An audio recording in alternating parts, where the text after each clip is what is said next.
Alors oui, c'est vrai qu'à Nantes, dans son championnat du monde, il a rien à perdre. Il a rien à perdre. Il est, il est animé d'un esprit, je pense, de revanche par rapport à l'année dernière.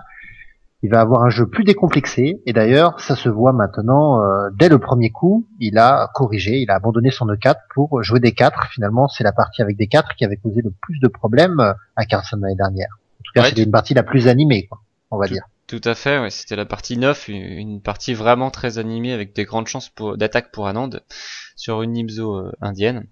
Et je sais pas si c'était une surprise, mais Carlsen a relevé le défi puisqu'il a répondu par la défense Grunfeld, qui est une arme d'ailleurs de Vichy Anand lui-même. Alors on sait que souvent les joueurs aiment bien utiliser l'arme de l'adversaire pour les contrer. Et ici c'était un bon choix apparemment de Carlsen. Ah, n'oublions pas en plus que Carlsen est capable de modifier, de changer ses ouvertures l'année dernière dans le championnat du monde. Il avait joué une carocane pour après finalement jouer que des berlinoises.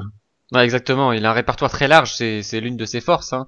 Il analyse pas forcément profondément ses ouvertures, mais par contre il peut pratiquement toutes les jouer. À l'image d'un Ivan Tchouk par exemple, qui peut jouer absolument toutes les ouvertures possibles et imaginables. Et c'est l'une de ses grandes forces. Oui.